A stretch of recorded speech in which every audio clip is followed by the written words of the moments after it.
பிரியமானவர்களே, ஆண்டவரும் அருமை ரட்சகருமா இருக்கிற இயேசு கிறிஸ்துவின் இனிய நாமத்தினாலே மற்றொரு நல்ல காலை பொழுதிலே உங்களை சந்திப்பதிலே நான் அதிகமாக மகிழ்ச்சி அடைகிறேன். இந்த நாள் முழுவதுமாக நீங்கள் செய்கிற எல்லா காரியத்திலேயும் கர்த்தருடைய கரம் உங்களோடு கூட இருந்து உங்களை நடத்துவதாக. ஆண்டவராகிய இயேசு கிறிஸ்துவனுடைய பிறப்பை குறித்து இந்த நாட்களிலே நாம் தியானித்து வருகிறோம். அவருடைய பிறப்போடு கூட சம்பந்தப்பட்ட ஒரு சில மனுஷர்களை குறித்தும் அவர்கள் மூலமாய் கர்த்தர் நமக்கு கற்றுக் கொடுக்கிறதான பாடங்களை குறித்தும் நாம் தியானித்து வருகிறோம். இன்றைக்கும் கூட ஆண்டவராகிய இயேசு கிறிஸ்துவனுடைய பிறப்போடு கூட சம்பந்தப்பட்ட முக்கியமான ஒரு மனிதரை குறித்து இன்றைக்கு நாம் தியானிக்க போகிறோம். அந்த மனிதர் எங்க இருக்கிறார்? அந்த மனிதர் லூக்கா 2ஆம் அதிகாரத்தில் இருக்கிறார். இவர் ஒரு அந்நியன். ஆனால் இவரை வைத்துத்தான் கர்த்தர் தம்முடைய சித்தத்தை நிறைவேற்றினார். யார் அவர்? நாம் வாசிக்கிறோம் அவரை குறித்து லூக்கா 2ஆம் அதிகாரம் 1ஆம் வசனத்தில். அவர் வேறு யாரும் அல்ல, அகஸ்துராயன், அகஸ்டஸ் சீசர். அன்பார்ந்த பிள்ளைகளே, அந்த ரோமர்களுக்கு ஏரோதுக்கள் என்று பெயர். இந்த ஏரோதில், அந்த ஏரோதுக்கள், இந்த ஏரோதனுடைய பெயர் என்னவென்று சொன்னால் அகஸ்துராயன். இந்த அகஸ்துராயன் ஒரு சட்டத்தை போடுகிறார். உலகம் முழுவதுமாக குடிமதிப்பு எழுதப்பட வேண்டும் என்று சொல்லி ஒரு சட்டத்தை போடுகிறார். எல்லோரும் அவர்களுடைய சொந்த ஊர்களுக்கு நீங்கள் போய் உங்களுடைய பெயர்களை நீங்கள் பதிவிலே நீங்கள் சேர்க்க வேண்டும், குடிமதிப்பு எழுதப்படுவதற்கு என்று சொல்லி அவர் ஒரு சட்டத்தை போடுகிறார். அதே போல அன்பார்ந்த பிள்ளைகளே, எல்லோரும் போகும்பொழுது யோசேப்பு கூட தான் தாவீதின் வம்சத்தானும் குடும்பத்தானுமாக இருந்தபடினால இப்போ தன்னுடைய சொந்த ஊருக்கு போக வேண்டும். இவர் இருக்கிறது எங்கே? கலிலேயாவில் உள்ள நாசரேத்தில் இருக்கிறார். கலிலேயா நாட்டில் உள்ள நாசரேத் என்கிற ஒரு சின்ன ஒரு ஊரில் இருக்கிறார். ஆனால் எங்கே போக வேண்டும் இவர்? யூதேயாவில் இருக்கக்கூடிய தன்னுடைய சொந்த ஊராகிய யூதேயாவில் இருக்கக்கூடிய பெத்லகேம் என்கிற கிராமத்துக்கு இவர் போக வேண்டும். அன்பார்ந்த பிள்ளைகளே, கவனிங்கள். இப்பொழுது யோசேப்பு அவர் என்ன செய்கிறார்? தானும் தாவீதின் வம்சத்தான் குடும்பத்தான் மாறுந்தபடினாலே தனக்கு மனைவியாய் நியமிக்கப்பட்டிருந்த கர்ப்பவதியான மரியாளை அவரோடு கூட அழைத்து கொண்டு செல்லுகிறார். அன்பார்ந்த பிள்ளைகளே, இப்பொழுது அடுத்தது இந்த நாசரேத்திலிருந்து பெத்லகேம் வரைக்கும் 150 கிலோமீட்டர் என்று சொல்லுகிறார்கள். அன்பார்ந்த பிள்ளைகளே, மொத்த தூரம் 150 கிலோமீட்டர். இன்றைக்கு நமக்கு 150 கிலோமீட்டர் வந்து ஒரு பெரிய ஒரு விஷயமே கிடையாது. சாதாரணமாக ஒரு 2 மணி நேரம், 3 மணி நேரம், 3.5 மணி நேரத்தில் வந்து அந்த 150 கிலோமீட்டர் நம்மளால் வந்து தாண்டி செல்ல முடியும். ஆனால் 2000 வருஷங்களுக்கு முன்னதாக 150 கிலோமீட்டர் என்பது அவர்கள் எவ்வளவு நேரம் எடுத்து கொண்டிருப்பார்கள்? அவர்கள் கழுதையின் மேலே போக வேண்டும். அன்பார்ந்த பிள்ளைகளே, அல்லது சிலர் நடந்து போயிருப்பாங்க. அன்பார்ந்த பிள்ளைகளே, அப்படி போகும்போது கழுத வேகமாக போகாது. அப்போ அந்த 150 கிலோமீட்டர் அவர்கள் கடப்பதற்கு எத்தனை நாட்கள் பயணம் செய்திருப்பார்களோ தெரியாது. அன்பார்ந்த பிள்ளைகளை, இப்பொழுது புறப்பட்டு செல்லுகிறார்கள். புறப்பட்டு செல்லும் பொழுது மரியாளுக்கு பிரசவ காலம் வருகிறது. அன்பார்ந்த பிள்ளைகளை, பிரசவ காலம் வந்த உடனே அந்த ஒரு சத்திரத்தில் அவர்கள் அங்கே போய் இருக்கிறாங்க. அந்த சத்திரத்தில் அவர்களுக்கு இடம் இல்லாததுனால ஆண்டவராகிய இயேசுவை முன்னணையிலே அவர் பிறக்கிறார். அவரை துணிகளிலே சுற்றி முன்னணையிலே அவர்கள் கிடத்துகிறார்கள். இந்த சத்திரத்தை குறித்தும் முன்னணையத்தை குறித்தும் கர்த்தர் சித்தமானால் நாம் வருகிற நாட்களிலே நாம் தியானிப்போம். அன்பார்ந்த பிள்ளைகளே, இது நடக்குது. இப்போ அன்பார்ந்த ஏரோதின் மூலமாக நாம் கற்றுக்கொள்ளுகிற பாடம் என்ன? அன்பார்ந்த பிள்ளைகளே, இந்த ஏரோதை குறித்து, அவருடைய சுபாவத்தை குறித்து நாம் மானசாஸ்திரிகளை குறித்து தியானிக்கும் பொழுது அதை குறித்து நாம் விவரமாக தியானிக்கலாம். இப்பொழுது இந்த ஏரோதின் மூலமாக நாம் கற்றுக்கொள்ளுகிற பாடங்கள் என்ன? இந்த ஏரோதை பார்ப்போம் என்று சொன்னால் யோசேப்புக்கும் மரியாளுக்கும் இந்த ஏரோதுக்கும் சம்பந்தமே கிடையாது. இந்த ஏரோது மரியாளையும் யோசேப்பையும் பார்த்ததே கிடையாது. மரியாளும் யோசேப்பும் ஒருவேளை ஏரோதை பார்த்திருக்கலாம் அன்பார்ந்த பிள்ளைகளே. ஆனால் ஏரோது இவர்களை பார்த்திருக்க மாட்டான். ஏரோதுக்கு தெரியாது மரியாள் கர்ப்பமாக இருக்கிறாங்க என்று சொல்லி தெரியாது. ஆனால் காரணமே இல்லாமல் அந்த குறிப்பிட்ட நேரத்தில், மரியாளுக்கு பிரசவ காலம் வருகிற நேரத்தில், ஏன் சரியாக அந்த மனுஷன் இந்த சட்டத்தை அவ்வளவு அவசரமாய் போடுவதற்கு காரணம் என்ன என்பதை நாம் யோசிக்க வேண்டும். யோசிப்போம் என்று சொன்னால், இவர் ஒரு அந்நியன். இந்த அந்நியன் போட்ட சட்டம் தேவ சித்தம், தீர்க்க தரிசனம் நிறைவேறுவதற்கு ஒரு மிகப்பெரிய உதவியாக இருந்தது என்று சொல்லி நாம் சொல்ல முடியும்.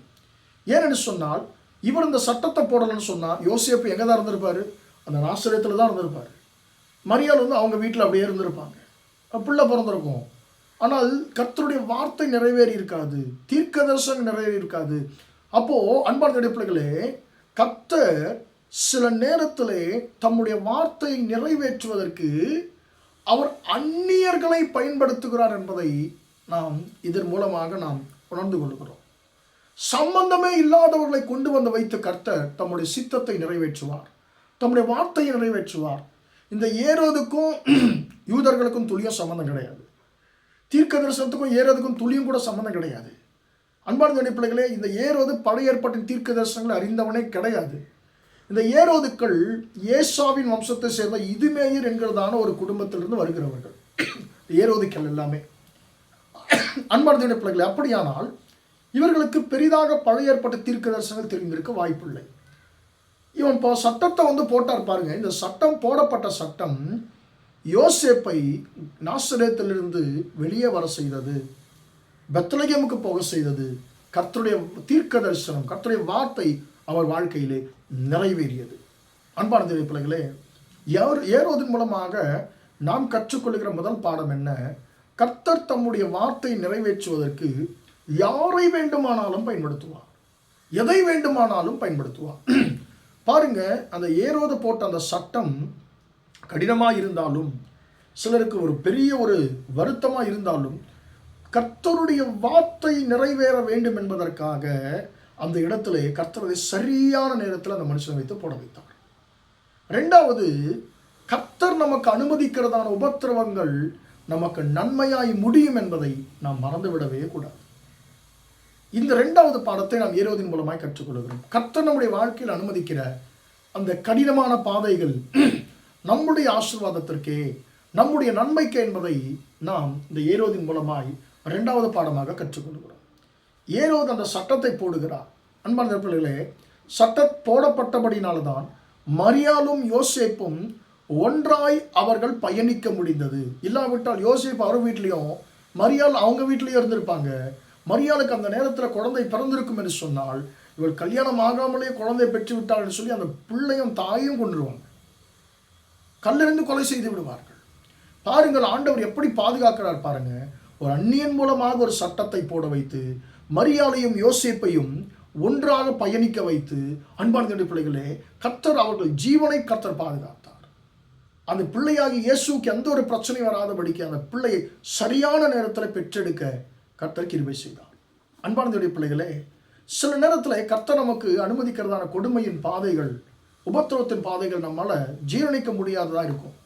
ஆனால் அதன் பின்பதாக, அந்த உபத்திரவங்களுக்கு பின்பதாக, அந்த பாடுகளுக்கு பின்பதாக நிச்சயமாக ஒரு மேன்மை இருக்கும் என்று சொல்லி நாம் விசுவாசிக்க வேண்டும். அன்பான பிள்ளைகளே, யோசேப்பை அவன் சகோதரர்கள் தேவையில்லாமல் விரோதித்துக் கொண்டார்கள். கொல்லணும்னு நினைச்சாங்க, முடியல, விற்று போட்டார்கள் அந்நியர்களிடத்துல.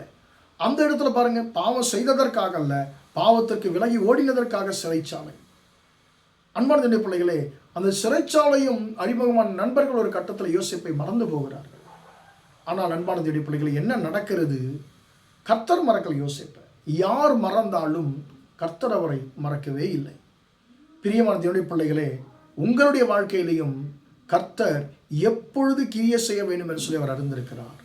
உங்கள் வாழ்க்கையிலே கர்த்தர் அனுமதிக்கிறதான உபத்திரவங்கள் நிச்சயமாக உங்களுக்கு ஆசீர்வாதமாய் முடியும் என்பதை நாம் அந்த ஏரோதின் மூலமாய் தெரிந்து கொள்கிறோம். எனவே கர்த்தர் நம்மை பாடுகளின் வழியாய், உபத்திரவங்களின் வழியாய் நம்மை கர்த்தர் அனுமதிக்கும் போது நாம் கர்த்தரை மட்டும் நாம் நோக்கி பார்த்து முறுமுறுக்காமல் நடப்போம் என்று சொன்னால் நிச்சயமாக நாம் பாக்கியவான்களாக இருப்போம்.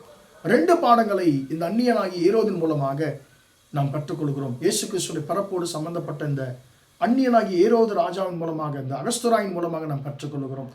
1, அன்பார்ந்த பிள்ளைகளே, கர்த்தர் யாரை வைத்தும் தம்முடைய சித்தத்தை, வார்த்தையை நிறைவேற்ற வல்லவர் என்பதை நாம் அறிந்து கொள்கிறோம்.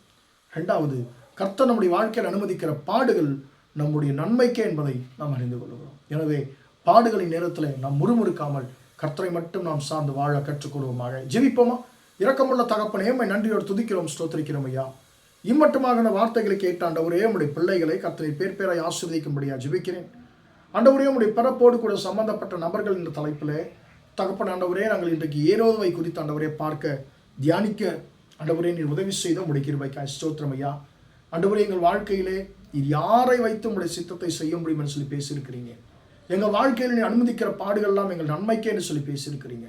எனவே நாங்கள் பாடுகளின் நேரத்தில், உபத்திரவத்தின் நேரத்தில் ஆண்டவரே நாங்கள் முறுமுறுக்காமல் ஆண்டவரே உம்மை மட்டும் ஆண்டவரை பாஸ்தோத்தம் நோக்கி பார்த்து கொண்டு விசுவாசத்தோடு வாழ்வதற்கு கர்த்தர் கிருபை செய்யும்படியாக ஜெபிக்கிறேன். இந்த நாள் முழுவதுமாய் உங்களுடைய பிள்ளைகள் செய்கிற எல்லா காரியத்திலேயும் உங்களுடைய கரம் கூட இருந்து நடத்தட்டும் என்று சொல்லி இயேசுவின் நாமத்தில் ஒப்புக் கொடுத்து ஜெபிக்கிறேன் ஜீவனுள்ள நல்ல பிதாவே. ஆமேன், ஆமேன். பிரியமானவர்களே, கர்த்தர் உங்களை ஆசீர்வதிப்பாராக. Praise the Lord, praise the Lord.